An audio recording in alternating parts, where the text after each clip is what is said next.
Patrick Rice was 34 years old, and 3 months ago, he lost everything he'd spent a decade building: his marriage, his reputation, and very nearly his sanity. All because of one lie, one carefully constructed, meticulously planned lie that his sister-in-law told with tears streaming down her face at a family dinner, while 23 people watched in horror.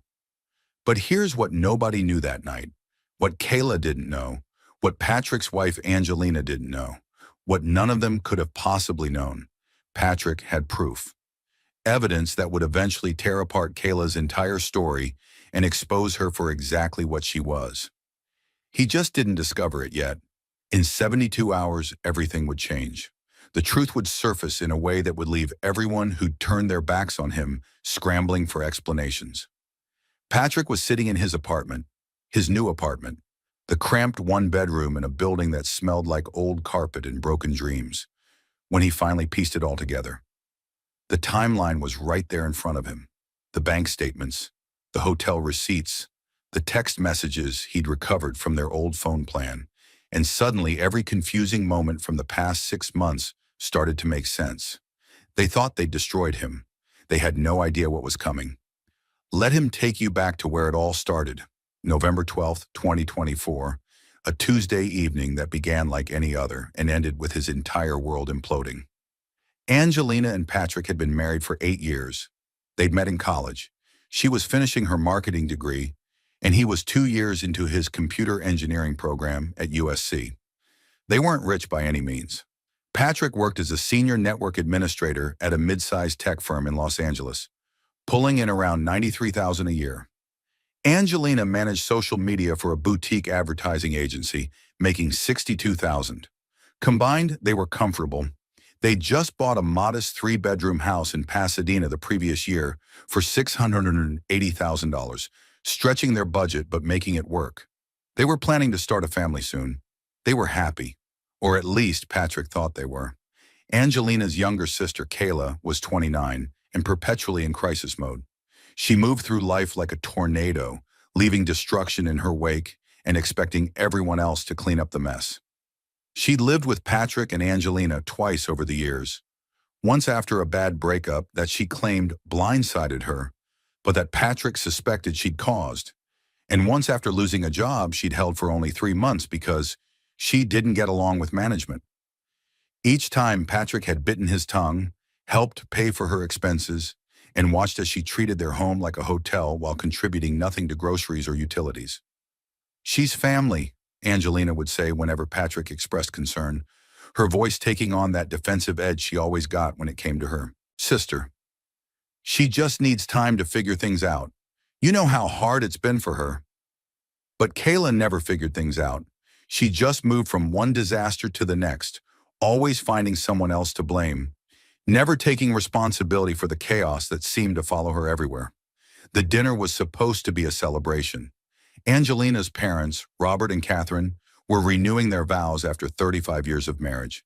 They'd rented out a private room at an upscale Italian restaurant in Beverly Hills, the kind of place with cloth napkins and servers who refilled your water glass before you even realized it was half empty. 23 family members were gathered around a long table, decorated with white roses and gold candles. The warm glow of the candlelight reflected off the wine glasses, creating an almost magical atmosphere. Classical music played softly in the background, just loud enough to add ambiance without overwhelming conversation. Patrick had worn his best suit, the charcoal gray one Angelina had picked out for him last Christmas. Along with the blue tie she said brought out his eyes. He'd been looking forward to the evening. Things had been tense at work lately. Budget cuts were looming, and he'd been putting in 70-hour weeks trying to prove his value to management. He needed this night, a few hours of good food, good wine, and family time. A chance to relax and enjoy himself. He should have known better. He should have noticed the warning signs. Kayla arrived late, as usual.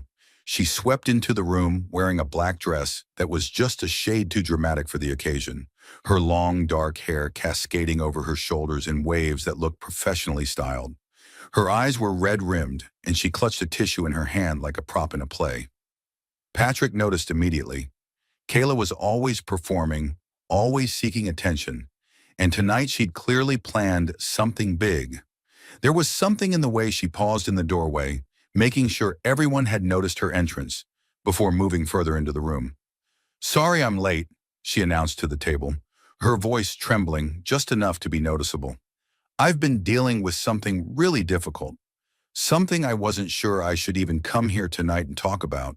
Angelina immediately stood up, concern flooding her face. She moved toward her sister, her napkin falling from her lap onto the floor. "Kayla, what's wrong? Are you okay? What happened?" Patrick watched as Kayla took a shaky breath, her eyes darting around the table, making sure everyone was paying attention. The conversations around them died down. Silverware clinked to a stop. Even the servers seemed to sense something was about to happen and retreated to the corners of the room. Patrick felt his stomach clench with an inexplicable sense of dread. What she said next changed everything. "I'm pregnant," Kayla whispered, loud enough for everyone to hear. She pressed the tissue too, her eyes, her shoulders shaking. "And the father—" She paused, her eyes filling with fresh tears. She looked directly at Patrick, holding his gaze for just a moment too long. "The father is Patrick." The silence that followed was deafening. Patrick felt the world tilt sideways, his stomach dropping as if he'd just stepped off a cliff. Every face at that table turned toward him, his mother-in-law's expression shifting from confusion to horror in the span of a heartbeat, his father-in-law's jaw clenching as his face turned red, Angelina's face going completely white, then flushing with anger so intense it seemed to radiate from her skin. "What?" The word came out of Patrick's mouth barely above a whisper. His hands gripped the edge of the table so hard his knuckles turned white. "Kayla, what are you talking about? That's insane. Don't act innocent." Kayla's voice rose, cracking with emotion that seemed almost too perfect, too practiced. "You know exactly what I'm talking about. That night in September when Angelina was out of town for that conference in San Diego. You invited me over to the house. You said you were lonely, that you wanted company. You gave me wine, you kept refilling my glass, and then you—" Her voice broke into sobs that racked her entire body. "You took advantage of me. I was drunk and confused, and I didn't know what was happening until it was too late." Patrick stood up so fast his chair scraped loudly against the floor, the sound harsh and jarring in the shocked silence. "That's insane. That never happened. Kayla, why would you say something like this? Why would you lie about—" "You're a liar!" Angelina's voice cut through the room like a blade. She was standing now too, her face flushed red, her hands trembling with rage. Her wine glass teetered on the edge of the table before crashing to the floor, red wine spreading across the white tablecloth like blood. "You're a goddamn liar, Patrick. How could you? How could you do this to me? With my sister? Angelina, please listen to me." Patrick reached toward her, but she recoiled as if he'd tried to strike her. "No!" Angelina grabbed her purse from the back of her chair, her movements jerky and violent. "I'm done listening to you. I'm done with all of it. 8 years I wasted on you, and this is what you do?" Robert stood up, his face dark with rage, his hands clenched into fists at his sides. "Get out," he said to Patrick, his voice low and dangerous, barely controlled. "Get out right now before I do something I'll regret. Get out of this restaurant before I have you thrown out." Patrick looked around the table desperately, searching for one friendly face, one person who might question this insanity. His brother-in-law, Tom, was staring at him with disgust. Angelina's cousin, Sarah, who'd always been friendly to him at family gatherings, had turned away completely. His own Aunt Margaret, who'd come down from San Francisco specifically for this dinner, was shaking her head in disappointment. Not one person questioned Kayla's story. Not one person asked for his side. Not one person even hesitated before believing the worst of him.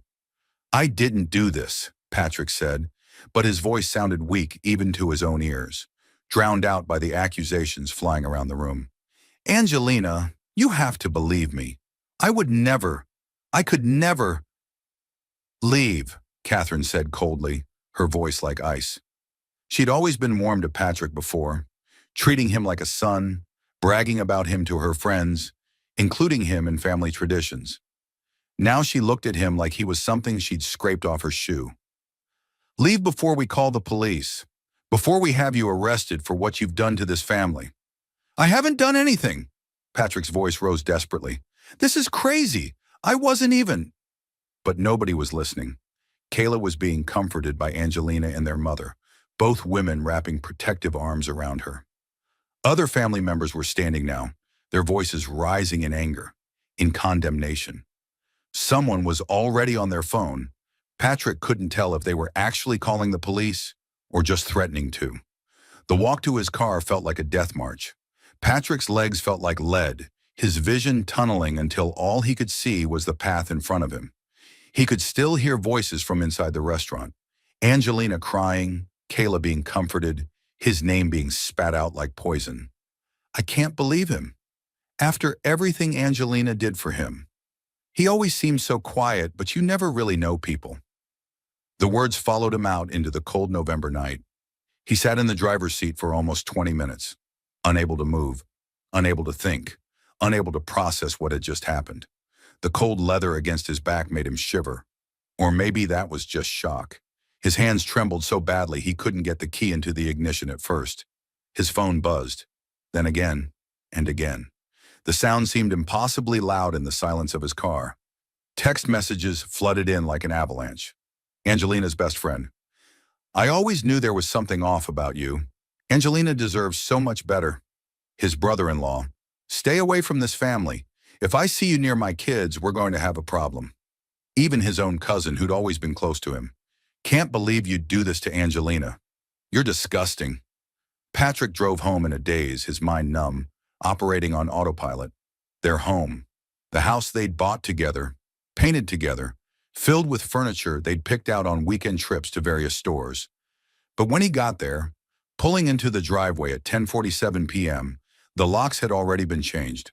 There was a note taped to the door in Angelina's handwriting, her distinctive looping script that he'd always found beautiful. "Your things will be dropped off at a storage unit. The address will be texted to you. Don't contact me. Don't come to my work. Don't try to see me. My lawyer will be in touch." He'd lost his house keys in the chaos of leaving the restaurant, Patrick realized. Not that it mattered now. The locks were different anyway. He tried his key just to confirm, watched it fail to turn, then stood there on his own doorstep feeling more lost than he'd ever felt in his life. Before we go on with this great story, kindly like this video and subscribe to the channel now. There are new stories every single day. Here's a soft challenge for you. There's a twist coming that changes everything. Drop your theory in the comments. Let's see if anyone can figure it out before it happens. Patrick spent that first night in a budget motel off the freeway, one of those places with flickering neon signs and rooms that rented by the hour. He lay on top of scratchy sheets that smelled like industrial bleach and old cigarette smoke, staring at the water-stained ceiling with its mysterious brown patterns. His mind raced through every interaction he'd ever had with Kayla, searching for some explanation, some hint of why she would do this. What had he done to make her hate him enough to destroy his entire life? Had he offended her somehow? Rejected her in some way he hadn't even noticed? Then it hit him, sometime around 3 a.m., when sleep still wouldn't come. September, the month Kayla claimed it happened. Angelina had gone to a marketing conference in San Diego. That part was true. She'd been gone for 3 days, September 14th through 17th. But Patrick hadn't been home alone. He'd been in Seattle for a major network security audit at one of their company's satellite offices. A critical project he'd been planning for months. He'd flown out early morning on the 14th and hadn't returned until late on the 17th. He grabbed his phone with shaking hands and pulled up his email, searching frantically for the confirmation numbers, praying he hadn't deleted them. There they were.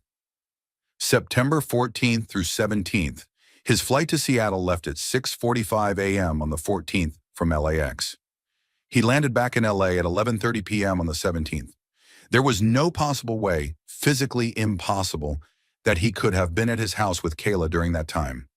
Relief flooded through him so intensely he actually felt dizzy. He had proof, concrete, undeniable, time-stamped proof. Flight manifests, hotel receipts from the Cascade Inn where his company had booked him, meal receipts from Seattle restaurants, Photos on his phone with geotags showing he was at the Cascade medical offices performing the audit. He called Angelina immediately, his fingers fumbling with the phone. It went straight to voicemail. He called again. Voicemail. He tried a third time. Voicemail. She'd turned off her phone or blocked his number already. He texted her, Angelina, I have proof I wasn't even in LA that week. I was in Seattle for work. I have plane tickets, hotel receipts, dozens of witnesses. Please just look at the evidence before you do something we can't undo. Please. His message showed as delivered but never read. The blue check marks that would indicate she'd seen it never appeared. He tried calling her parents. The phone rang twice before he heard the distinctive sound of being sent to voicemail immediately. They'd blocked him. He tried messaging Angelina on Facebook, Instagram, Twitter, every social media platform they shared. Blocked on all of them. Every single one. Like he was a virus they needed to quarantine. Nobody wanted to hear his side of the story. They'd already made up their minds. They'd already decided he was guilty, and nothing he said would change that without someone actually looking at his evidence. The next morning, Patrick showed up at his office with dark circles under his eyes and his clothes rumpled from sleeping in them. He hadn't even showered, hadn't thought to bring a change of clothes to the motel. His boss, Gerald Thompson, called him into his office within an hour of arrival. Patrick barely had time to sit down at his desk before Gerald's administrative assistant appeared. He needs to see you now. Patrick, we need to talk, Gerald said, closing the door. The man looked uncomfortable, his usual friendly demeanor replaced with something distant and professional. He sat down behind his desk instead of in the casual seating area where they usually discuss projects, putting physical distance between them. I received some disturbing information yesterday evening. Several calls, actually. Patrick's heart sank. He felt his breakfast, the stale muffin he'd forced down at the motel, threatened to come back up. Let me guess. Kayla called. Your sister-in-law, yes, along with several other members of your wife's family. Gerald adjusted his glasses, a nervous habit Patrick had noticed over the 4 years they'd worked together. Look, I don't want to get involved in personal matters, and normally I wouldn't. But this is serious, Patrick, really serious. We have a harassment policy here. We have standards of conduct. If what they're saying is true, it's not true, Patrick interrupted, his voice firm despite the exhaustion weighing him down. Gerald, I wasn't even in California when she claims this happened. I was in Seattle for the Cascade medical audit. You assigned me to it yourself. You signed off on my travel authorization. Gerald's expression shifted slightly, confusion replacing some of the discomfort. You're sure about the dates? Completely sure, September 14th through 17th. I can show you my travel receipts, my hotel booking, my flight confirmations, everything. I have photos geotagged in Seattle. I have meal receipts. I can give you the names of everyone I worked with up there who can verify I was present the entire time. Gerald, there are probably 50 pieces of documentation proving I wasn't even in the same state when this supposedly happened. Okay, Gerald said slowly, leaning back in his chair. Okay, that's good. That's important. But Patrick, until this gets cleared up, until this situation resolves itself, I think it's best if you take some personal time, paid leave, just a week or two until everything settles down and gets sorted out. You're benching me because someone lied about me? Patrick felt anger cutting through his exhaustion. I'm protecting you, Gerald corrected, his tone almost apologetic, and the company. If this becomes public, if this turns into some kind of scandal, and you're here working while allegations are flying around, it looks bad for everyone. It looks like we're not taking it seriously. Take the time. Get your evidence together. Clear your name properly, legally, then come back. Your position will be waiting for you. It wasn't a suggestion. It was an order dressed up as concern. Patrick walked out of the building 15 minutes later, carrying a box with his personal items, his coffee mug with the world's okayest network admin slogan that Angelina had given him, a photo of them from their honeymoon in Hawaii where they both looked impossibly young and happy, some tech manuals he'd been referencing for a certification. The security guard who'd greeted him cheerfully every morning for 4 years wouldn't make eye contact as Patrick walked past. He checked into an extended stay hotel that afternoon, using the emergency credit card he kept for work travel. The place was better than the motel at least. Cleaner sheets, no obvious stains, a small kitchenette. 2 weeks. He just needed 2 weeks to prove his innocence and get his life back. Everything would be fine once people saw the evidence, once they realized the truth. But as he unpacked his laptop and started pulling together his evidence, organizing files and receipts, a new thought occurred to him, one that made his blood run cold. If Kayla was lying about him being the father, she was still pregnant, which meant there was a real father somewhere, someone she was protecting, someone she wanted to hide so badly that she was willing to destroy Patrick's entire life to do it. Who could inspire that level of protection? What kind of man would be worth sacrificing an innocent person to protect? That's when it clicked. Patrick opened his laptop and logged into their shared phone plan, something he and Angelina had set up years ago to save money, combining their lines with his parents and eventually Kayla's to get a family discount. Angelina had never removed him from the account. She probably hadn't even thought about it in the chaos of the past 24 hours. He pulled up Kayla's number. They'd added her to the family plan 2 years ago when she was going through one of her financial crises, unable to afford her own phone bill. His hands moved quickly across the keyboard, pulling up call logs and text message records. The phone company kept metadata, even if the actual message content wasn't stored on their servers. Who she called, when she called, how long the conversations lasted, all of it was there, archived, time-stamped. And there, in the data spanning from late August through September, was a pattern. A phone number that Kayla called multiple times a day, sometimes conversations lasting over an hour. Late night calls after 11 p.m., early morning calls before 7 a.m. The kind of pattern you'd see between lovers, not casual acquaintances. Patrick's heart was pounding as he ran the number through a reverse lookup service. The results loaded slowly, his internet connection lagging for what felt like an eternity. The name that came back made him grab the edge of his desk to steady himself. The calls were to Derek Morrison, Angelina's boss, the married 52-year-old creative director at Hartwell and Associates, the advertising agency where Angelina worked. The man who'd been to their house for dinner parties, who'd shaken Patrick's hand and complimented his cooking, who'd brought expensive wine and talked about his kids in college, who'd been married for 24 years to a pediatrician named Amanda and seemed to have the perfect family. Suddenly, pieces started falling into place like a puzzle Patrick hadn't even known he was solving. Kayla had been doing freelance graphic design work for Angelina's agency over the summer. Angelina had mentioned it casually in July, said she'd help Kayla get some contract work to help her out financially. Kayla and Derek would have interacted, would have worked together. Kayla, with her habit of seeking validation from powerful men, from authority figures.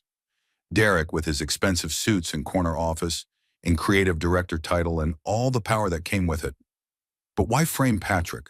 Why not just keep it quiet, have an abortion, claim it was some random hookup? Why go through this elaborate, devastating performance that destroyed Patrick's reputation and marriage? Patrick leaned back in his desk chair, his mind racing through possibilities. Then it hit him like a freight train, so obvious he couldn't believe he hadn't seen it immediately. Money. Angelina made $62,000 a year. Decent money, solidly middle class, but nothing spectacular. But if she divorced Patrick for cause, for cheating with her own sister, getting her pregnant, she'd be entitled to a much more favorable settlement in California. She could claim emotional distress. She'd get the house, probably without having to buy out his equity. She'd probably get spousal support despite them having similar incomes, because of the nature of the betrayal, because of how sympathetic her case would be to a judge. And Kayla, who'd never held a steady job, who'd always lived off other people's generosity, who was now pregnant with her sister's married boss's baby, she'd need money, lots of it, especially if Derek wasn't going to leave his wife and support her openly, especially if Derek wanted to keep his marriage intact, his reputation untarnished. What better source of money than Patrick's assets? Split with her, sister in a messy divorce? Angelina gets the house. Angelina probably gets a settlement. And then Angelina, out of sympathy and guilt for her traumatized sister, shares some of those assets with Kayla. Meanwhile, Derek stays safely hidden, his reputation intact, his marriage undisturbed, his career untouched. It was brilliant, really. Diabolical, but brilliant. Frame Patrick for the pregnancy. Angelina divorces him in righteous anger, takes everything. Angelina splits the assets with Kayla out of sympathy and guilt, probably without even questioning it, because she's so focused on being angry at Patrick. Derek remains hidden, pays Kayla child support quietly through some arrangement, and everyone wins except Patrick. The only problem with their perfect plan was that Patrick had proof he wasn't even in the state when Kayla claimed it happened. Proof he hadn't put together yet during that dinner, because he'd been too shocked, too devastated to think clearly. Proof that would blow their entire scheme apart. But there was still one question gnawing at Patrick. Did Angelina know? Was she in on the conspiracy from the beginning? Or was she just as much a victim of Kayla's lie as he was?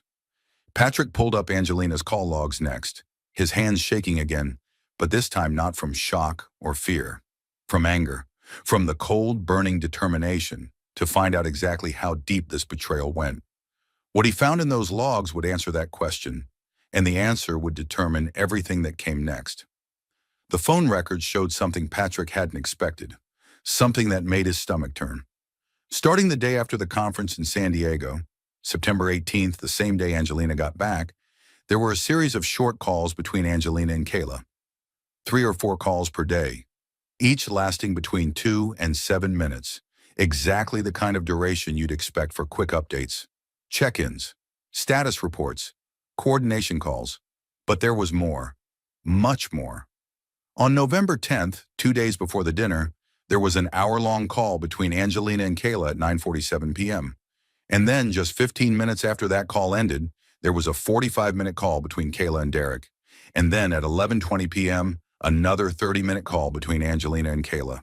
They were coordinating, planning, making sure their stories aligned, making sure the timing would be right, making sure every detail was perfect. Angelina knew. She'd known all along. She wasn't a victim of Kayla's lie. She was a co-conspirator. Patrick closed his laptop slowly, his breath coming in short, sharp bursts. The woman he'd loved for over a decade. The woman he'd built a life with. The woman he'd trusted with every part of himself. She'd helped her sister frame him for something he didn't do. She'd looked him in the eyes at that dinner, performed that rage and betrayal so convincingly, and called him a liar, knowing full well that he was innocent. She'd known every single word. Out of Kayla's mouth was a lie, and she'd supported it anyway. The betrayal cut deeper than anything Kayla had done, because Kayla was exactly who Patrick had always thought she was: selfish, manipulative, destructive. There had never been any illusions there. But Angelina had been wearing a mask this whole time. The loving wife, the supportive partner, the woman who'd promised to stand by him through everything, all of it had been an act. Or maybe it had been real once and had soured into something ugly, something Patrick had been too blind to see. Patrick stood up and walked to the window of his hotel room. The sun was setting over Los Angeles, painting the sky in shades of orange and deep purple, the kind of sunset that normally would have seemed beautiful. Somewhere out there, Angelina was probably in their house. His house, the one he'd worked 60-hour weeks to afford, celebrating her successful escape from their marriage. Kayla was probably being pampered and comforted by the whole family, playing the victim, soaking up the sympathy. Derek was probably at home with his wife Amanda, relieved that his secret was safe, that his affair had been successfully hidden. They all thought they'd won. They thought Patrick was too devastated, too isolated, too destroyed to fight back. They thought he'd just accept his fate, slink away, maybe fight the divorce half-heartedly, but ultimately give up. They had no idea what he was about to do, because Patrick wasn't just going to prove his innocence. He was going to expose every single one of them, their affair, their conspiracy, their attempt to steal everything he'd worked for. And he was going to do it in a way that left no doubt, no room for excuses, no way to spin the truth into something more palatable. He pulled out his phone and made a call. His best friend from college, Daniel Rodriguez, answered on the second ring. Patrick? Man, I heard what happened. Angelina's cousin Sarah posted something cryptic on Facebook, and when I called her to ask what was going on, she told me, "I'm so sorry. This is insane. How are you holding up?" "I need a favor," Patrick said, his voice steady for the first time in days. I need the name of the best divorce attorney you know. And I need someone who specializes in fraud cases, because I'm about to burn their whole world down. Daniel was quiet for a moment. You have evidence? I have proof I wasn't even in California when Kayla claims this happened. And I have phone records showing Angelina, Kayla, and Angelina's boss were all coordinating before the accusation. I can prove this was planned, Daniel. I can prove it was a conspiracy to defraud me. Holy shit! Daniel's voice was low, almost awed. Okay, yeah. I'm texting you a number right now. Patricia Winters. She's the attorney who handled my sister's divorce 3 years ago when her ex tried to hide assets. Patricia destroyed him, took apart every lie, every hidden account, everything. She's expensive as hell, but she's worth every penny. Tell her I sent you. Thanks, Daniel.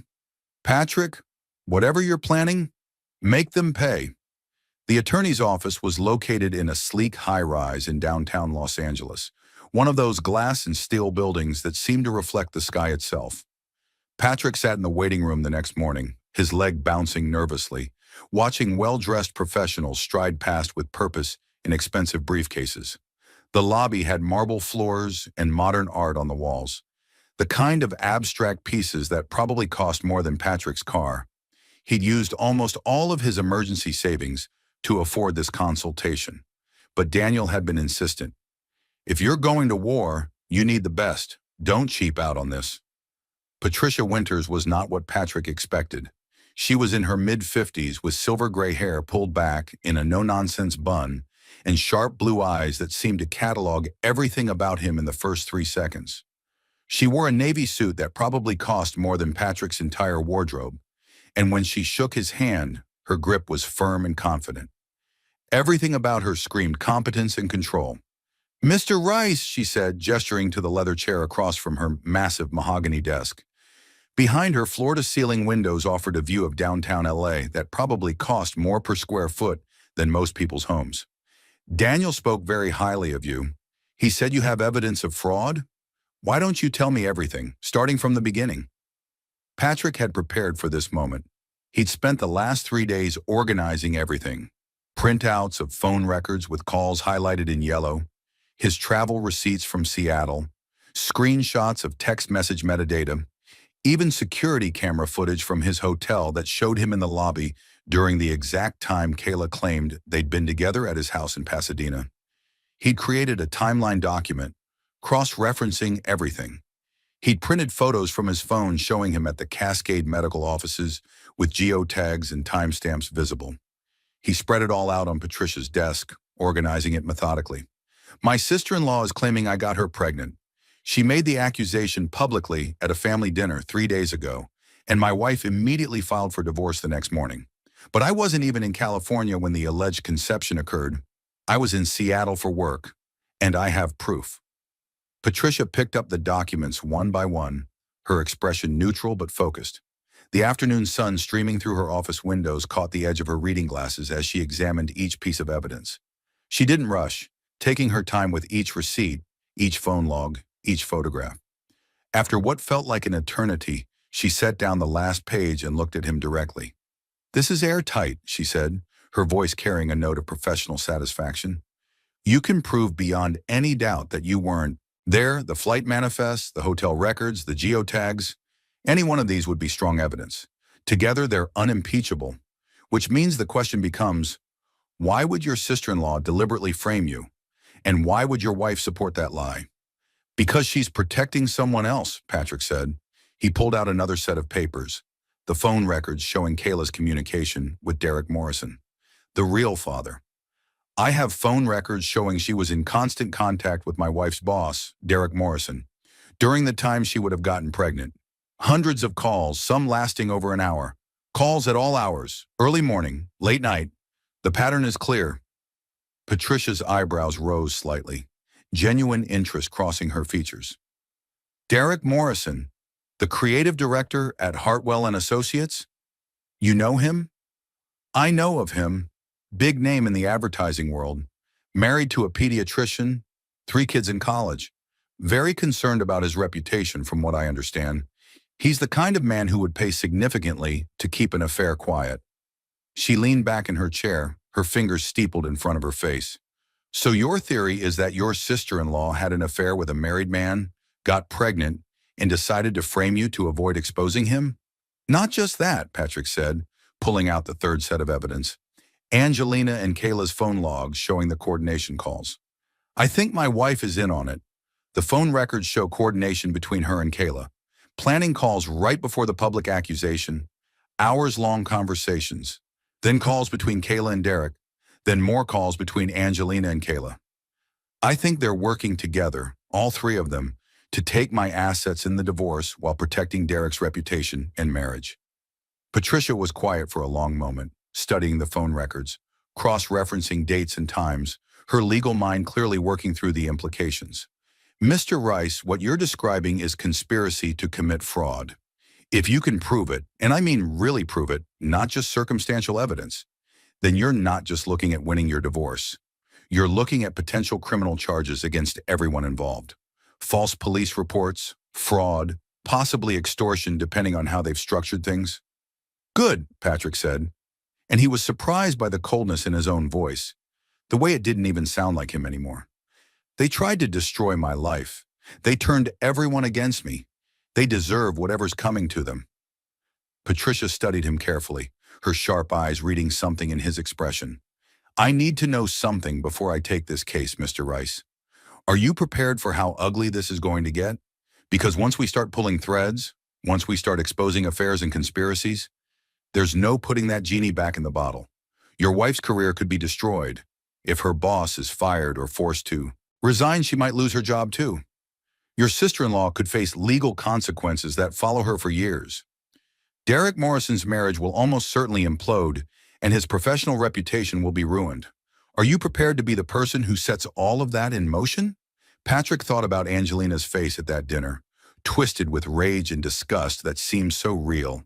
He thought about sleeping in that motel while she lived in the house he'd worked 60-hour weeks to afford. He thought about his colleagues avoiding eye contact with him, his family members blocking his number, the way his mother-in-law Catherine had looked at him like he was garbage. He thought about being escorted out of his own office like a criminal. Yes, he said simply, I'm prepared. They made their choices. They chose to lie, to conspire, to destroy an innocent person. I'm just going to make sure the truth comes out. What happens after that is on them. Patricia nodded slowly, something like approval in her expression. Then let's get started. First things first. We need to secure your financial assets. If your wife is planning to take everything, we need to make sure there's something left to fight for. Do you have any accounts she doesn't have access to? Just my work retirement account and one savings account she doesn't know about.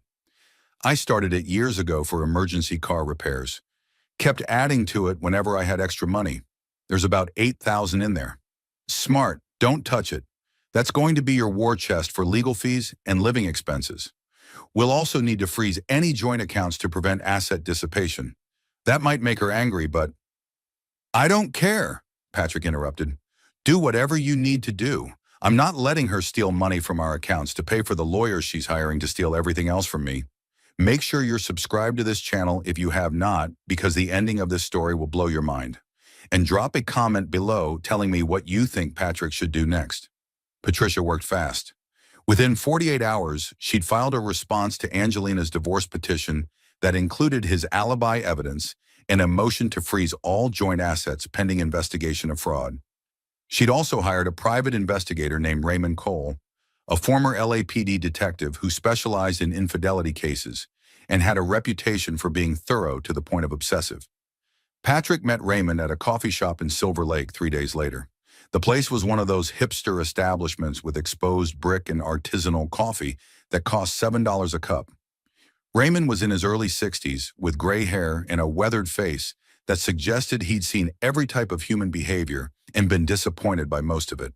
He wore jeans and a leather jacket, looking more like someone's cool uncle than a private investigator.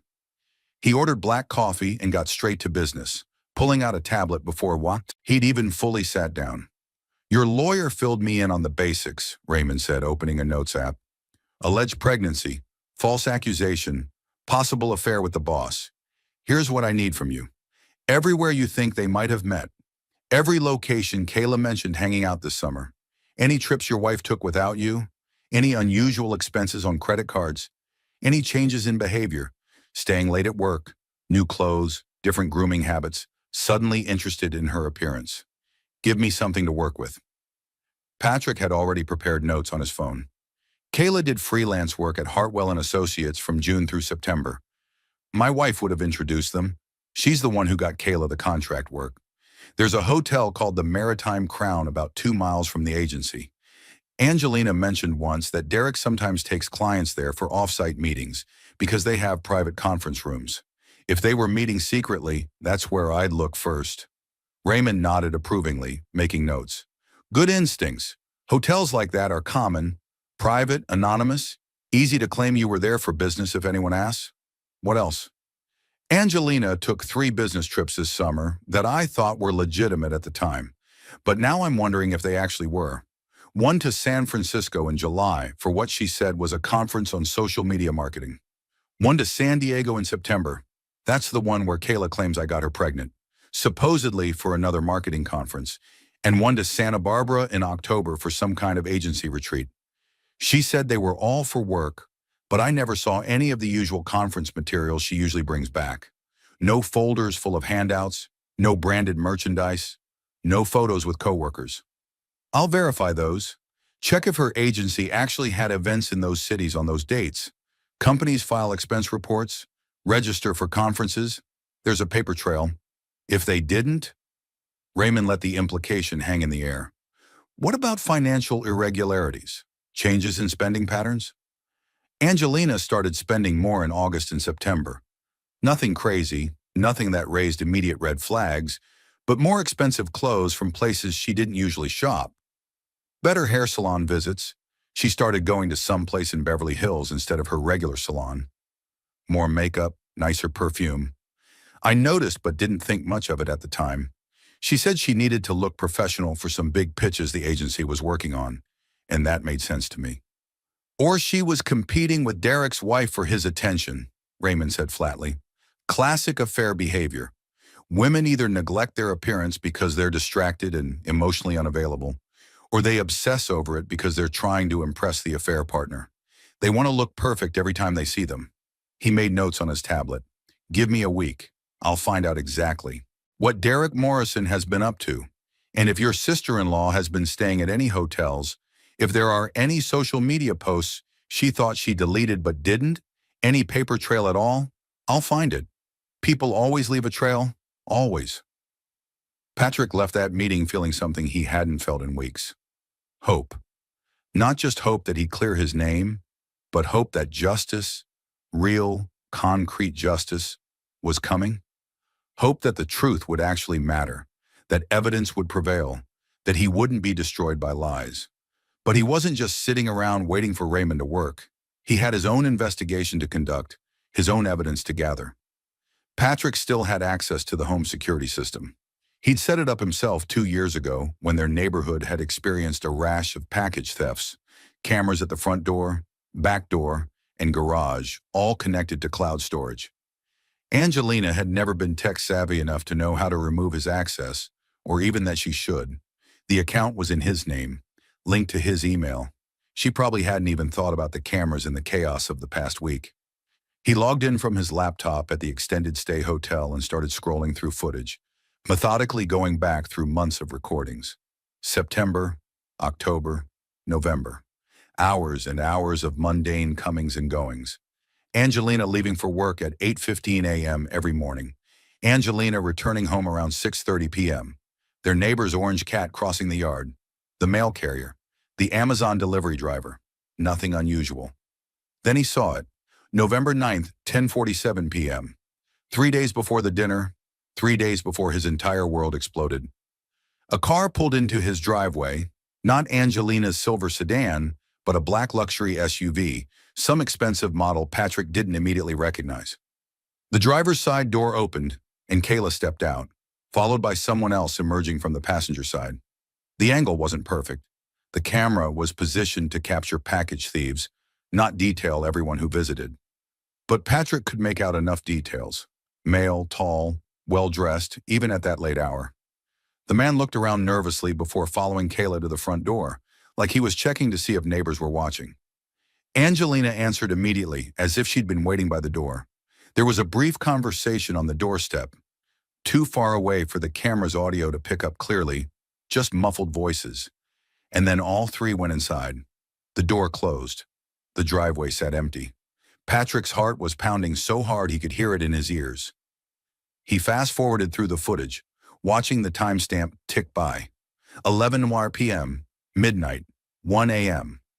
The man didn't emerge until 1:23 a.m., nearly 3 hours.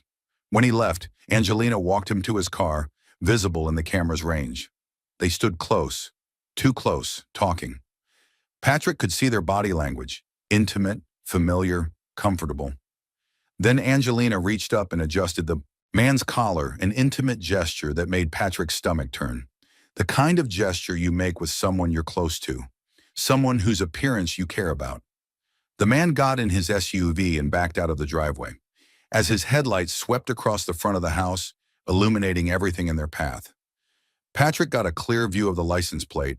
He paused the footage, took a screenshot, enhanced the image until he could read every character clearly. Then he ran it through a DMV lookup service, the kind that exists in legal gray areas, but that private investigators and bail bondsmen use all the time. The SUV was registered to Derek Morrison at an address in Manhattan Beach, one of LA's most expensive neighborhoods. Patrick sat back, his mind racing through implications. Derek had been at his house, in his home, 3 days before the accusation, conspiring with Angelina and Kayla to destroy him, planning the details, making sure their stories aligned, coordinating the public humiliation. The rage that filled him was white-hot and all-consuming, threatening to drown out rational thought. But underneath it was something colder, something more dangerous, something calculating and patient. He saved the footage to 3 separate backup drives, then uploaded copies to a secure cloud server with end-to-end encryption. Then he started looking through older recordings with fresh eyes, searching for patterns he'd missed before. Evidence he'd been too trusting to notice. August 15th, Kayla's car in his driveway at 2 p.m. on a Thursday. She stayed until 4:30 p.m. Angelina was at work. Patrick remembered because he'd called her around 3 p.m. that day to discuss dinner plans. What was Kayla doing there alone for 2.5 hours? August 22nd, the same black SUV in his driveway at 7:45 p.m. Patrick had been working late that night. He remembered because it was the evening of a major server migration, and he hadn't left the office until after 10 p.m. Derek and Kayla, meeting at his house while he was gone. They left together at 9:20 p.m., the SUV backing out with both of them inside. September 3rd, all 3 of them, Angelina, Kayla, and Derek, arriving together in Derek's SUV at 8 p.m. Patrick had been in Seattle that night, in the middle of his audit. They stayed until nearly midnight, hours and hours of conspiracy, of planning, of plotting his destruction. The pattern was unmistakable, clear as day. They'd been planning this for months, not weeks, using his home as their meeting place, plotting his downfall while he worked overtime to pay the mortgage on that house, while he worked himself to exhaustion trying to secure their financial future. Patrick created a comprehensive timeline document marking every meeting, every suspicious visit, every piece of evidence with timestamps and screenshots. When Raymond called 4 days later, Patrick had 20 pages ready, organized, cross-referenced, and annotated. "I've got news," Raymond said, his tone suggesting it wasn't good news for Angelina and her conspirators. "First, the business trips. I called Hartwell and Associates, spoke to their event coordinator by pretending I needed to send a follow-up gift to Angelina. Hartwell and Associates did not have events in San Francisco, San Diego, or Santa Barbara on any of the dates your wife traveled. No conferences, no client meetings, nothing. The coordinator was very clear about it because she handles all event registrations. She said Angelina wasn't even on the approved travel list for those months. Can you prove where she actually was? Working on it. I've got hotel records being subpoenaed through Patricia. That'll take a few more days, but we should have them soon. But here's the interesting part. Kayla was in San Diego the same weekend as your wife's supposed conference. I found Instagram posts she made and then deleted after a few days. But nothing's ever really deleted from the internet. She was at the Maritime Crown Hotel September 14th through 16th. Same property, same dates. She posted a sunset view from what I've identified as one of their beachfront rooms. Very expensive rooms, by the way. Over $400 a night. Patrick felt his jaw clench. And Derek? Derek Morrison used a company credit card at a restaurant 3 blocks from that hotel on September 15th at 8:30 p.m. Dinner for 2, bill came to $347. Expensive wine, premium steaks, dessert. He told his wife he was at a conference in Sacramento that weekend. She confirmed it when I called her yesterday, pretending to be from his office trying to verify some travel reimbursement paperwork. So all 3 of them were in San Diego together while I was in Seattle, completely oblivious. Looks that way. And there's more. I pulled phone records for Derek Morrison, had to call in a favor with someone who owed me. Cash changed hands. Don't ask me the details. But Kayla isn't the only one he was calling regularly. He and your wife have been in contact constantly since June, sometimes 5, 6 times a day. Calls at lunch, calls in the evening, calls during work hours. That's not normal for a boss and subordinate, unless they're either working very closely on projects or they're having an affair. Patrick was quiet, absorbing this new information, feeling the full weight of betrayal settle over him again. Are they having an affair? Angelina and Derek? Can't prove it yet with absolute certainty, but the pattern suggests either an affair or an extremely close working relationship that crosses professional boundaries. Either way, it's suspicious as hell, given everything else. But here's what I can tell you. Derek's marriage is already on shaky ground. I talked to a neighbor who knows Amanda Morrison, Derek's wife. Apparently, they've been sleeping in separate bedrooms for about a year. There's tension there. So if Derek was looking for someone else, well, your wife fits the profile. What about the pregnancy? Is Kayla actually pregnant? Or was that part of the lie too? That's the million-dollar question, isn't it? I haven't been able to confirm it independently yet, but I did find something interesting. Kayla made an appointment at a women's clinic in Culver City last week, place called Westside Women's Health. I've got a source there, one of the administrative staff I've worked with before, who confirmed she came in for a consultation but didn't go through with any procedures. She left with brochures about paternity testing and prenatal care. Paternity testing? The words sparked an idea in Patrick's mind. If we could get Derek to submit to a paternity test, it would prove everything. It would conclusively demonstrate that he's the father, that Kayla lied about me. He'd never agree voluntarily. No man in his position would. But if you filed a motion claiming fraud and demanding a test to prove you're not the father, the court could compel him to test as well if you can demonstrate he had opportunity and motive. Especially if you can prove he was having an affair with Kayla. The court won't want an innocent man being held responsible for another man's child. Patrick thought about the security footage, the hotel records, the phone logs, the coordination calls. What if we could prove they were all together, planning this? What if we had them on video? Raymond's eyes sharpened with interest. Do you have video? I have security footage from my own house showing Derek, Kayla, and Angelina meeting multiple times over several months, including 3 days before the public accusation. Hours-long meetings, late-night visits, everything time-stamped and saved. You beautiful bastard, Raymond said with genuine admiration, something like pride in his voice. That's not just evidence of an affair. That's evidence of conspiracy. That's them meeting to coordinate, to plan. Can I get copies of everything? Already made them. Patrick slid a USB drive across the table. There's also a comprehensive timeline document matching the video footage to phone records and financial transactions. Everything's time-stamped, cross-referenced, and organized chronologically. I've even included notes about where I was during each meeting, work, Seattle, wherever, to prove I had no knowledge of what was happening. Raymond plugged the drive into his tablet and started scrolling through the files, his expression growing more intense with each passing minute. Finally, he looked up at Patrick with something approaching respect.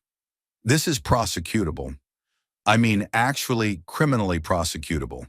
False accusations, conspiracy to commit fraud, Potentially perjury if any of them have made statements under oath in the divorce proceedings. Your wife's lawyer is going to lose their mind when they see this. Derek's going to panic.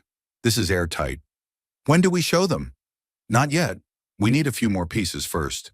I want to establish the affair. Beyond any doubt, get hotel records with both their names. Credit card statements showing Derek paying for things for Kayla or Angelina. I want financial records showing if any money changed hands between them. And I want to know exactly what Kayla told her doctor about the pregnancy. Medical records can be subpoenaed in a fraud case, and if she told them something different than what she's telling your family, that's more evidence of lying. How long will that take? Another week, maybe 2 at most. But Patrick?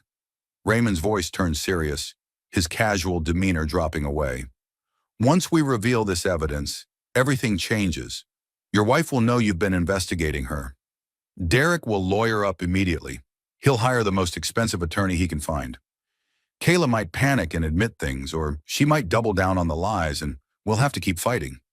This becomes a war, a very public, very ugly war. Are you ready for that fight? Really ready? Patrick thought about the dinner, the humiliation of everyone staring at him with disgust, the blocked calls and deleted accounts, the way Angelina had looked at him with such convincing hatred, such perfectly performed betrayal. The 3 days he'd spent thinking his entire life was over, thinking he'd never recover from this. I'm ready, he said, his voice steady and cold. Let them panic. Let them lawyer up. Let them scramble to explain away security footage and phone records and hotel receipts. I want to watch them squirm. I want them to know what it feels like to be trapped, to be caught, to have nowhere to run. Good, Raymond said, genuine approval in his voice, because in 2 weeks, we're going to drop this bomb and blow their whole world apart. The medical records arrived on a Tuesday morning, exactly 10 days after Patricia had filed the motion demanding them. Patricia called Patrick at 7:45 a.m., her voice tight with barely contained triumph, the kind of excitement attorneys feel when they know they have a winning case. You need to get to my office right now, she said without preamble. Drop whatever you're doing. We've got her. We've got all of them. Patrick was there in 20 minutes, his heart pounding the entire drive through morning LA traffic. Patricia was waiting in her conference room, documents spread across the long table like evidence at a crime scene, organized into neat piles. Raymond was there too, along with another woman Patrick didn't recognize. Mid-40s, professional attire, gray suit, holding a tablet and wearing the confident expression of an expert. Patrick Rice, this is Dr. Lisa Hammond, Patricia said, gesturing to the woman. She's a medical consultant I brought in to review Kayla's records and provide expert analysis. Lisa, tell him what you found. Dr. Hammond pulled up a document on her tablet, adjusting her glasses. Kayla submitted medical records from a women's clinic in Culver City as ordered by the court. She is indeed pregnant, approximately 18 weeks along as of the filing date. But here's the critical issue. Based on standard gestational dating, using her last menstrual period, and confirmed by both an ultrasound performed at 8 weeks and one at 12 weeks, conception occurred in late July or very early August. Specifically, the estimated conception date is July 28th, plus or minus 3 days, not September. Patrick felt the air leave his lungs. So she was already pregnant, already more than a month pregnant, before she claims Correct, which means her accusation against you is impossible timeline-wise, even if you hadn't been in Seattle during her claimed conception date. The medical evidence conclusively proves you could not be the father based on her own medical records. But there's more. Dr. Hammond scrolled to another document, a clinical intake form with handwritten notes. The clinic notes from her first visit in August indicate Kayla initially came in requesting information about terminating the pregnancy. She was given counseling as required by California law and provided with information about her options. She ultimately changed her mind about the termination, but those notes are part of her permanent medical history. They also note she was anxious about the father finding out and concerned about how it would affect her family dynamics and worried about professional repercussions. Direct quotes from the intake form filled out by the counselor. She knew from the beginning who the real father was, Raymond added, satisfaction evident in his voice. And she knew it was going to cause massive problems. That's why she needed a scapegoat. That's why she crafted this entire elaborate scheme to frame you. Patricia leaned forward, her sharp eyes gleaming. We've also received the subpoenaed phone records as of yesterday afternoon. The pattern is even more damning than we thought. Derek Morrison and Kayla had 63 calls in July alone, the month conception occurred, including several that lasted over an hour late night, early morning, during work hours. The texts, while we can only see metadata since the content isn't stored, show hundreds of messages exchanged between them. And here's the kicker. On July 28th, the estimated conception date, Derek's credit card shows charges at a boutique hotel in Malibu, the Seabreeze Inn. Very exclusive, very private, very expensive. Rooms start at $600 a night. She slid a photo across the table, a printed screenshot. The Instagram post showed a sunset over the ocean, photographed from a balcony, with the caption, "Sometimes you need to escape from everything." In the reflection of the sliding glass door behind Kayla, barely visible but unmistakable once you knew what you were looking for, was Derek Morrison, shirtless, visible from the shoulders up. She forgot to check her reflection, Raymond said with deep satisfaction. Posted it, left it. Up for about 6 hours, then deleted it when she realized. But I recovered it from an archiving service that saves Instagram posts. Amateur mistake for someone trying to hide an affair. Patrick stared at the evidence, years of rage and pain crystallizing into cold, clear purpose, into absolute certainty. What's our next move? We go nuclear, Patricia said, a fierce smile on her face. I've prepared a motion to dismiss Angelina's divorce petition on grounds of fraud, malicious prosecution, and abuse of process. We're also filing counterclaims for emotional distress, defamation, intentional infliction of emotional distress, and conspiracy to commit fraud. We're going to present every piece of evidence, the medical timeline, the hotel records, the phone logs, your security footage, Derek's credit card statements, everything. And we're demanding that Derek Morrison be deposed under oath and submit to court-ordered paternity testing. What about criminal charges? Can we pursue those? That's above my pay grade as a civil attorney, but I've already been in contact with an old friend in the district attorney's office. They're very interested in the false accusation angle. Making a false accusation of a sex crime in California is a serious offense. It can carry up to a year in county jail and significant fines under Penal Code 148.5. And if we can prove conspiracy between Angelina, Kayla, and possibly Derek, Patricia's smile was sharp and predatory. Let's just say your wife and her sister might want to start looking at plea deals to avoid jail time. Dr. Hammond spoke up, her tone clinical but concerned. I should mention one more thing that may be relevant. The clinic notes indicate Kayla was specifically concerned about high blood pressure during her pregnancy. Her readings at her last visit were elevated, 140/92, which is borderline hypertensive. She's being monitored for preeclampsia, which is a serious pregnancy complication. The stress of a prolonged legal battle could potentially make that worse, though I'm not saying that to dissuade you, just to provide complete information about what you're dealing with. Patrick felt a brief flicker of concern. He wasn't a monster. He didn't want actual physical harm to come to anyone. But then he remembered Kayla's face at that dinner, her tears that seemed perfectly calibrated, her perfectly performed devastation. The way she'd pointed at him and accused him of something so heinous while knowing she was lying. His sympathy evaporated like water on hot pavement. When do we file the motion? Tomorrow morning, first thing, Patricia said, organizing her papers with practiced efficiency. I wanted you to see everything first, to review all the evidence, to be absolutely certain you want to proceed down this path. Because Patrick, this is going to explode. It's going to be in the news. Derek Morrison is a public figure in the advertising world. Hartwell and Associates is a major agency. This has all the elements the media loves.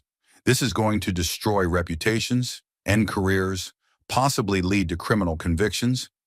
Derek's marriage will implode. Angelina's career is probably finished. Even if she doesn't face charges, who's going to hire someone involved in this kind of scandal? Once we pull this trigger, there's no calling the bullet back. No settling quietly. This becomes public and permanent. Patrick thought about the night he'd spent in that motel, staring at a water-stained ceiling, feeling like his life was over. He thought about his mother-in-law's disgusted face, the way she'd looked at him like he was something subhuman. He thought about Angelina calling him a liar while knowing the truth the entire time, performing for an audience. He thought about being escorted out of his own office, losing his reputation, losing everything he'd built. "File it," he said without hesitation. "File everything. I want everyone to know the truth. I want everyone who turned their backs on me to know they were wrong. I want Derek Morrison's wife to know what kind of man she's married to. I want Kayla's child to grow up knowing exactly what his mother did. File it all." The next morning at 9:00 a.m. sharp, Patricia's office electronically submitted their comprehensive motion to the Los Angeles County Superior Court. By 11:30 a.m., Patrick's phone started buzzing with calls from numbers he didn't recognize. Reporters, journalists, bloggers. By noon, the story was on legal news websites. By 2 p.m., local news was picking it up. Angelina's attorney, a woman named Rebecca Thornton, called Patricia 6 times in the first hour alone, each call more frantic than the last. At 2:15 p.m., Patrick got a call from an unknown number with a 310 area code. He answered on speaker with Patricia and Raymond listening, recording everything. "Patrick, it's Derek Morrison." The voice was strained, desperate, completely different from the confident creative director Patrick had met at dinner parties.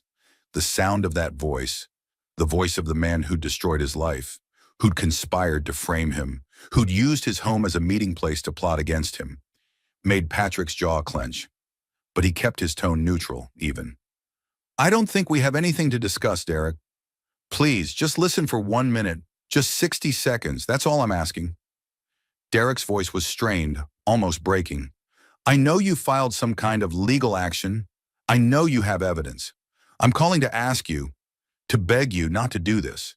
My wife, my kids, they didn't do anything wrong. They're innocent in all of this. Can't we work something out? Please? Your wife doesn't deserve to know you've been cheating on her for months," Patrick interrupted, his voice cold.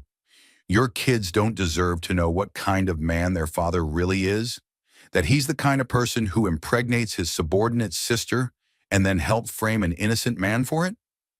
I made a mistake, a terrible, terrible mistake. I know that. I'm not trying to excuse it, but going public with this, dragging everyone through court, destroying families, it's not going to help anyone. It's not going to undo what happened. What if we could work something out privately? I have money, significant money. I could compensate you for everything you've lost. Your legal fees, your pain and suffering, everything. Name a number. Please, let's settle this quietly." "For what?" Patrick's voice went even colder. "For trying to frame me for getting your mistress pregnant? For conspiring with my wife to destroy my reputation and steal my assets? For using my home as your meeting place to plot all of this while I worked overtime to pay the mortgage? How much do you think that's worth, Derek? Because I'm thinking your entire career and your 24-year marriage is a pretty good start. But honestly, I don't think any amount of money's enough." There was silence on the other end of the line, broken only by Derek's heavy breathing. Then, "You don't understand what you're doing. You don't understand the consequences. People are going to get hurt. Innocent people." "I understand perfectly," Patrick said. "I'm exposing the truth. I'm making sure everyone knows exactly what you and Angelina and Kayla did. And you know what? The only innocent person in this situation is me. Everyone else made choices. See you in court, Derek." Patrick hung up. Patricia was grinning widely. That was either very stupid or very smart of him. If he's offering money, that's basically an admission of guilt. "We can use that. I'll note this call in our records and include it in our evidence file." "He's panicking," Raymond said, pulling out his phone to make notes, "which means he's going to make more mistakes. The question is whether Angelina and Kayla panic too, or if they try to stand their ground." They got their answer that evening. Patrick was back at his hotel room, trying to eat dinner, trying being the operative word because his appetite had been non-existent for days, when his phone rang. This time it was a number he recognized. Angelina, his wife, the woman who'd promised to love him through everything. He let it ring 3 times before answering, steeling himself. "Hello, Angelina." "Patrick, Her voice sounded raw, like she'd been crying for hours. But he didn't trust it. Not anymore. Every tear, every emotion could be performance. Patrick, we need to talk. Please. Can we meet somewhere? Just the two of us. No lawyers, no family, just us? Anything you want to say to me can be said through our lawyers. That's how this works now. No, please, I need to explain. I need you to understand what really happened. It's not what you think. It's so much more complicated than... Explain what? Patrick interrupted, his voice hard. How you and your sister conspired to frame me. How you used our home to plan my destruction.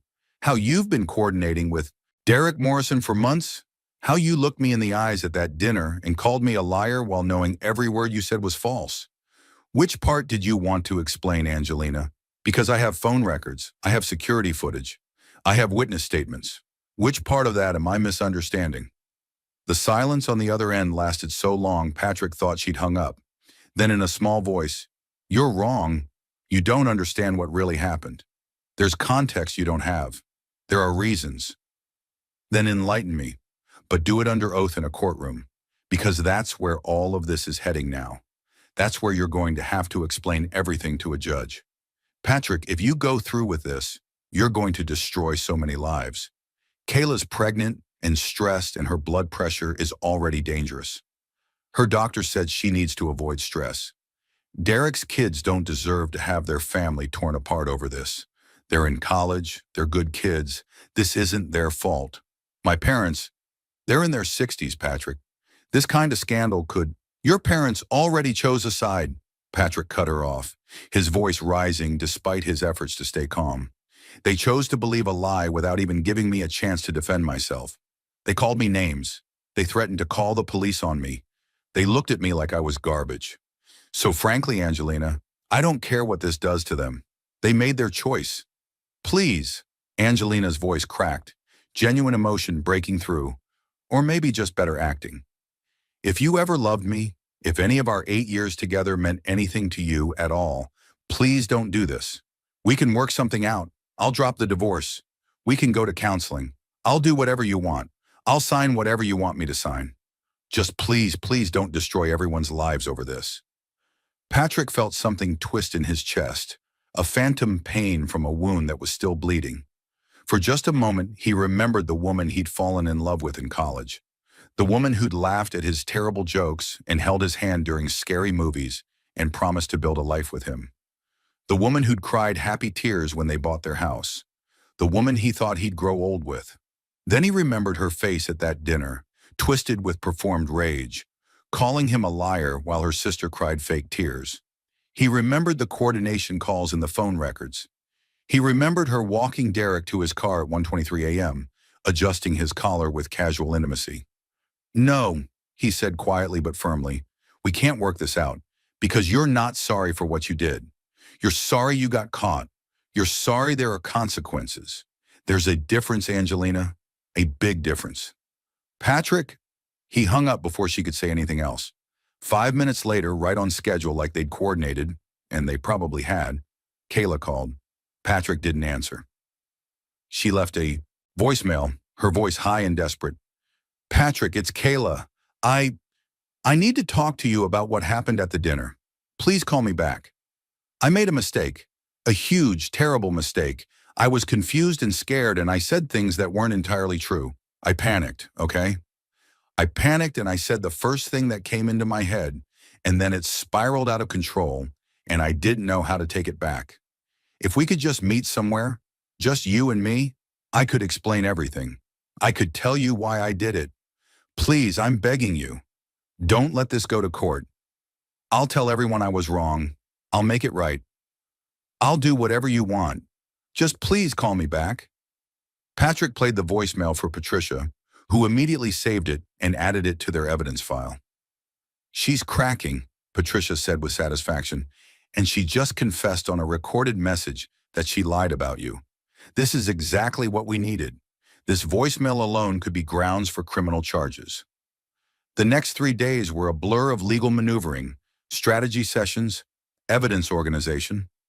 Angelina's attorney tried to have the evidence suppressed, claiming the security footage was obtained illegally and violated Angelina's privacy. The judge disagreed in a preliminary hearing. Patrick had every right to security cameras on property he owned, and Angelina had no reasonable expectation of privacy for visitors to the exterior of the home. Derek's attorney tried to argue that he was irrelevant to the divorce proceedings and shouldn't be compelled to participate. The judge disagreed again and ordered him to appear for deposition within 10 business days. If you're enjoying this story, hit that like button and let me know in the comments what you would have done in Patrick's situation. The bomb everyone had been waiting for, the one that would make this truly public, dropped on Friday afternoon. Patrick was meeting with Patricia to prepare for his own deposition next week, going over potential questions and practicing his answers, when her assistant burst into the conference room without knocking, something she'd never done before. "Turn on Channel 7, she said breathlessly, reaching for the remote herself. "Right now. They're running the story." Patricia grabbed the remote from her and switched on the TV mounted on the conference room wall. The local news was showing a breaking story with the dramatic headline, "Prominent ad executive embroiled in pregnancy and paternity scandal." The anchor, a polished woman in her 40s, was speaking in that practiced, serious tone news anchors use.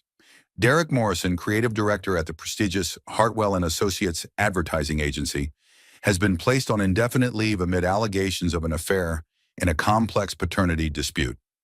According to legal documents filed this week in Los Angeles County Superior Court, Morrison allegedly conceived a child with 29-year-old Kayla Reynolds while Reynolds' older sister and her husband were going through a contentious divorce.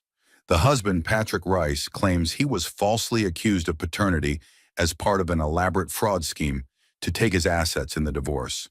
Rice has provided evidence, including phone records, hotel receipts, and security camera footage, allegedly showing Morrison, Reynolds, and Rice's wife, Angelina Rice, meeting to coordinate their stories.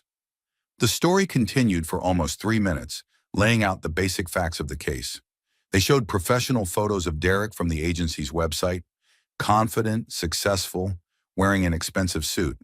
They showed the exterior of Patrick and Angelina's home in Pasadena, though they carefully blurred the house number. They even had a brief statement from Hartwell & Associates saying they were conducting an internal investigation into allegations involving a senior employee and take these matters very seriously. Patrick's phone immediately exploded. Texts from colleagues he hadn't heard from in weeks. "Dude, I just saw the news. Holy shit. I'm so sorry we didn't believe you." Calls from reporters asking for interviews, for comments, for exclusive statements.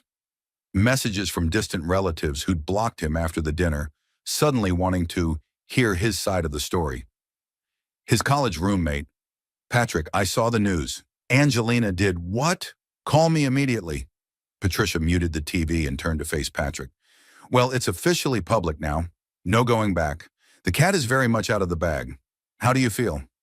Patrick watched the news coverage in silence. Seeing his name on television, seeing his story being told to thousands of people, they were framing him as the victim, the wrongly accused husband fighting back against a conspiracy. Part of him felt vindicated, validated, proven right. But another part just felt exhausted, emotionally drained. "I feel like I want this to be over," he said finally, honestly. "I want justice, but I also want to move on with my life." It will be soon. Derek's deposition is scheduled for Monday morning at 9 a.m. That's when we'll get him under oath and on the record about everything. And I have a feeling he's going to cave fast now that this is public. His reputation is already destroyed. His career is hanging by a thread. His marriage is probably over. He has every incentive to settle quickly and make this go away. She was right. Sunday evening, exactly 48 hours after the news story broke, Patricia called Patrick with an update. Derek's attorney just reached out. They want to settle immediately. Derek will agree to paternity testing without being compelled, will make a public statement acknowledging he's the father of Kayla's child, and will pay substantial damages for defamation, emotional distress, and your legal fees. They're offering $250,000. Patrick felt his hands start shaking, not from nervousness, but from the sheer weight of vindication finally arriving. What about Angelina and Kayla? What about criminal charges? Angelina's attorney is scrambling. She wants to drop the divorce petition entirely with prejudice, meaning she can never refile these specific claims, and is willing to sign a comprehensive settlement agreement that the house and all marital assets remain in your name. She'll take only her personal belongings, her car, and her own retirement account. Kayla's willing to make a public video apology that can be used in court or released to media. That's not enough, Patrick said immediately. Not nearly enough. Patricia paused. What do you want, Patrick? What would be enough? Patrick thought about it carefully, really thought about what justice meant, what would make him whole. He could push for criminal charges, watch Angelina and Kayla potentially face jail time, drag this out for months or years in criminal court, destroy them completely and utterly. Or he could take a different path, one that gave him closure and freedom without turning him into someone he didn't want to be. I want Angelina to sign an agreement giving me full ownership of the house and all our joint assets except for her personal belongings, her car, and her retirement account. That's fair. I want Kayla to make a public statement, video recorded with a notary present, admitting she lied about me, explaining exactly what she lied about, and apologizing fully and specifically. Not some vague, I made a mistake nonsense. She needs to say clearly that she falsely accused me of fathering her child.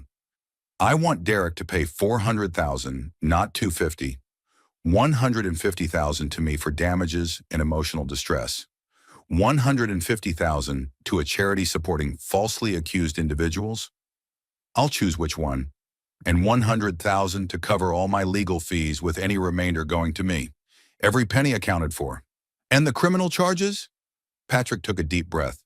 I won't pursue them unless they violate the terms of the settlement in any way or ever contact me again for any reason.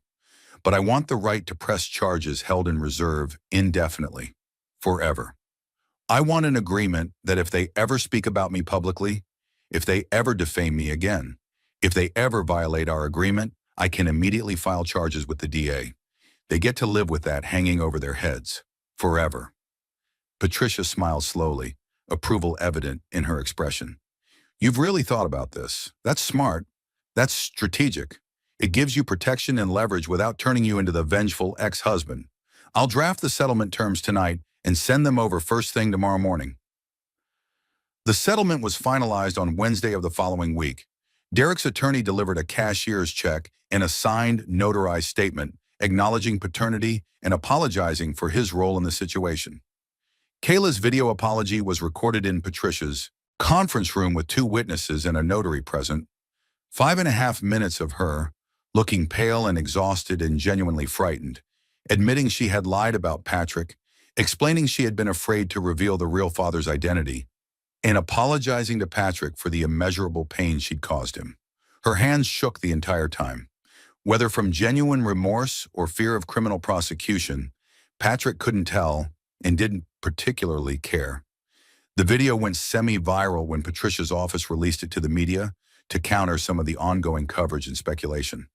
The comments were brutal toward Kayla, people calling her every name imaginable, analyzing her body language, questioning every word. Patrick found he didn't feel much satisfaction from it. He didn't feel vindicated by strangers tearing her apart online. He just wanted it to be over.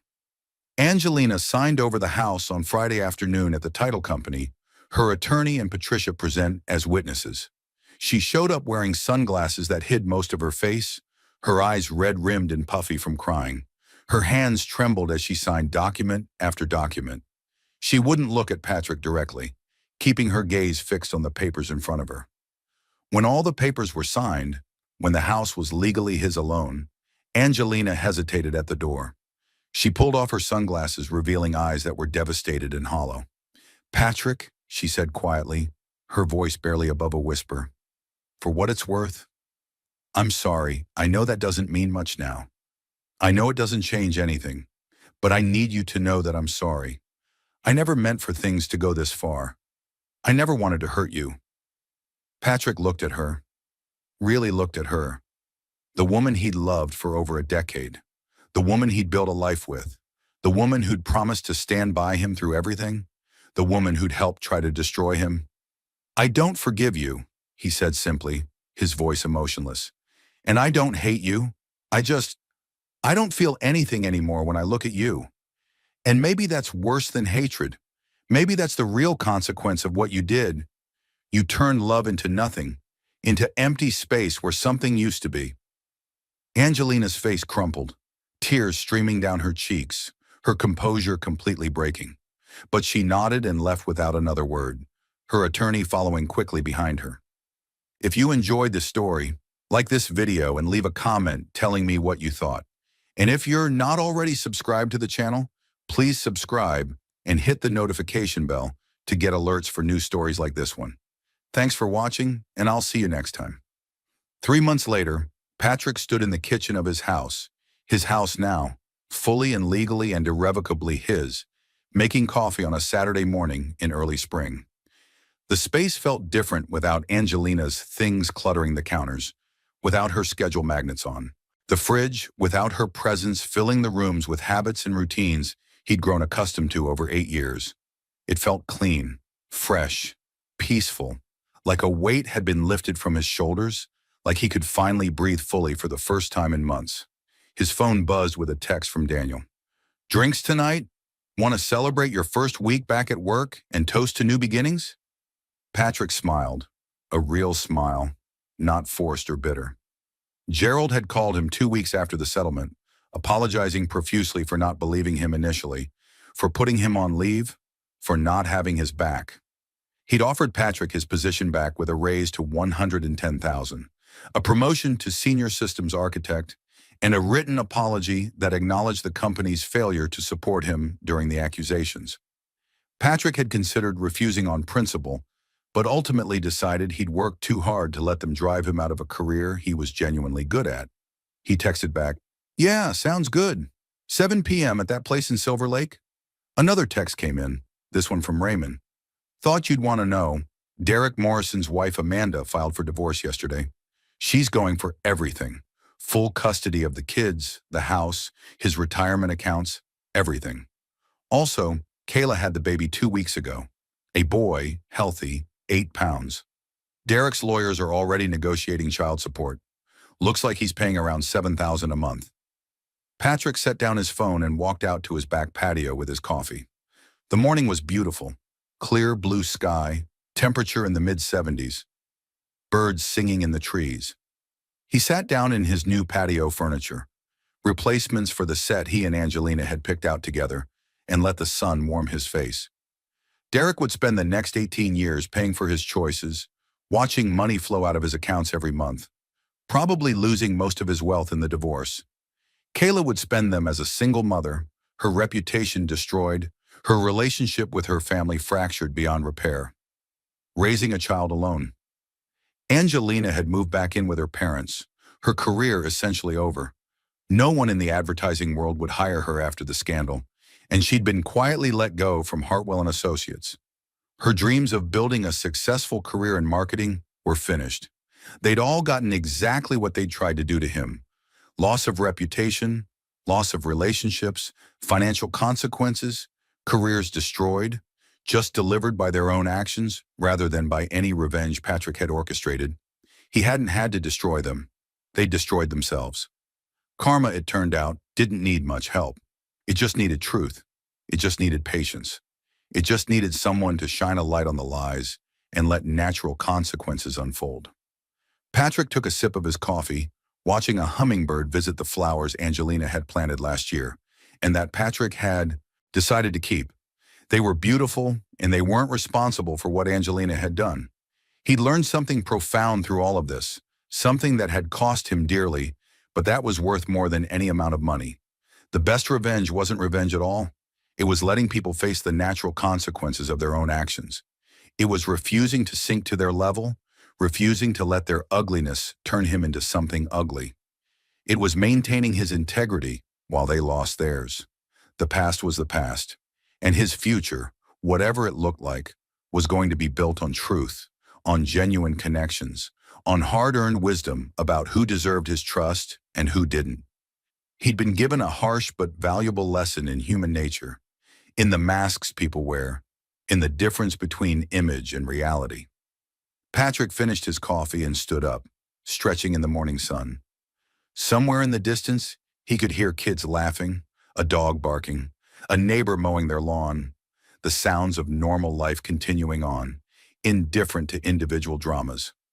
He went inside and started making plans for his day. He had a home improvement project to finish, refinishing the hardwood floors to make the space truly his. He had a certification exam to study for that would advance his career. He had dinner plans with Daniel tonight. He had a life to rebuild, better and stronger than before. They'd tried to destroy him. Instead, they'd freed him from a life built on lies, from a marriage that had been hollow, from people who'd never truly valued him. And that, Patrick realized as he pulled out his floor sanding equipment, was the greatest justice of all. Sometimes the best lesson life teaches isn't about revenge or forgiveness or even justice. It's about understanding that when people show you who they really are, when they tear off their masks and reveal the ugliness underneath, you should believe them the first time. And then you should walk away, not in anger, but in gratitude that you finally know the truth. Patrick had lost his marriage. He'd lost his innocence about human nature. He'd lost a year of peace and stability. He'd lost the fantasy of the life he thought he was building. But he'd gained something far more valuable, the unshakable knowledge of his own worth, the strength that comes from surviving betrayal and coming out the other side with his integrity intact, and the wisdom to never again confuse someone's mask for their true face. And as he worked on his floors that Saturday morning, in the house that was truly and completely his, with a future that was entirely his own to shape, Patrick understood something profound and liberating. He hadn't just won the battle. He'd won his life back. And that was worth more than any revenge could ever be.